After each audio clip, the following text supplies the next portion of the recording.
Thanks for staying with us. So, during the paper review, we discussed, we took a story about Tobi Amusan's victory and how her father admitted that he initially wanted her to focus on her education. And he didn't think running or focus on athletics was the way for her, especially when we live in a country where those who engage in athletics are not always pushed forward or get into the international stage. I was sharing with you that my husband just came home and said, all his friends are signing up their children for all this athletics, so they heard about there's one in this place in Magodo. We have to go and sign up our children. I said, what's the issue with athletics? This Tobi Amusan thing. All the summer schools now are now adding athletics to their lineup. And I'm thinking, people are just so reactive in this country. What's your problem? So everybody's thinking talent. But in all the talent, should we still, how do you help a child? I mean, how does a parent, when a child says, I want this, and you're saying, no, you burn the shoes, you take the ball, you take everything, and you say, no, you must follow education. How do we know, how do we find a strike of balance? During the time of our own parents, they did the best they could do with the resources available to them, with the knowledge available to them. And that's what every parent does, because you are a guardian. You want to be able to guide these children, and you have experienced some things, you have seen some things with your society, and you don't want to guide them wrongly. You want them to be the best. But we forget most of the time that we do not have the blueprint of these children. They are full-blown souls and spirits by themselves, and they have their path, my sister. They have their path. So what we can begin to do is to, while we tell them that these are the basics, we should listen and pay attention to where their passion lies and the drive within. So what our parents did in the first place was to say, education is the key. You must go to school. You must do this. You must do that, without really paying attention to those things that really interest the child. And some children were able to say, okay, this is what daddy says. I can't do this thing anymore. And they left that path and forgot about it. Some children are more insistent in their will to say, but I can do both. And sometimes they go through the way of disobedience.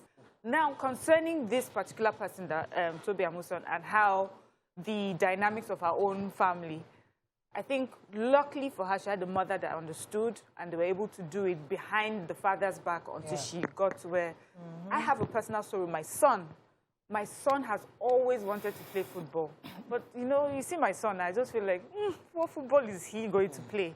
And he would insist. I took him instead to taekwondo. Like, I just need him to be firmer and stronger. He would do it because I put him there. And one thing with him is he will do his best. Once he starts, he will try and do his best. His uncle came one time and just took him to a football club. And before we knew it, the first day we went to go and pick him up, I always say this story, it makes me laugh every time. We went to pick him up. He had joined this club. And we went to pick Foge up. And we're now looking on the bench because we definitely did not expect him to be playing. We're looking at the bench to see our son with this. Instead, we were now head on the go, Foge, pass it for her. And when we left, parents were hailing us, your child plays football. Imagine. I'm like, really? Is that great? And the father now made it a point of duty to be dropping him every time. And every time he comes to say, do you know another parent now told me that this boy is very good?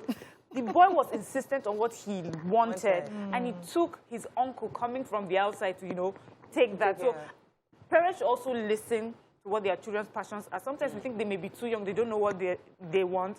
But as long as it's not something that will hurt them physically or mentally or emotionally, we can try and encourage them and be there to see how it affects them. So we seem to think that it's easy for parents to make these choices for you, or that it's just easy when they push you this way or that way, that they don't have times when they second guess their decisions or when they even doubt their entire decision.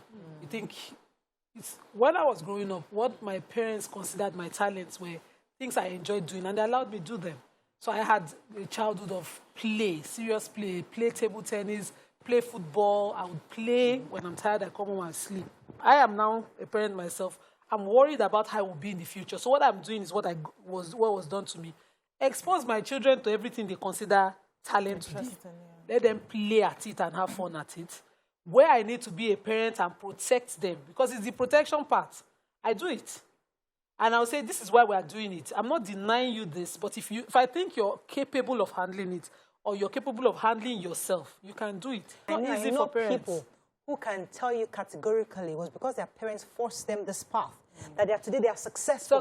Their father said, you know what, you're going to do engineering, you're going to do this, and today they have jobs in big companies.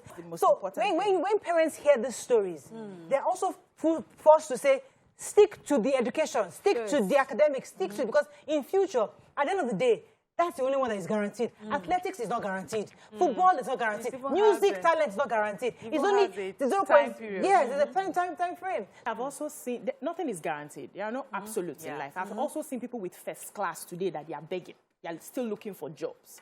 So it's not about that. What I'm worried about is there are two things. One, let us not live through our children. So what I see is some parents who did not have a particular life now want to impose it on their children. Oh, because I struggled to be a lawyer, I did not have that opportunity, you must read law. And they stand on it without paying attention to what the child wants to do and what the child needs.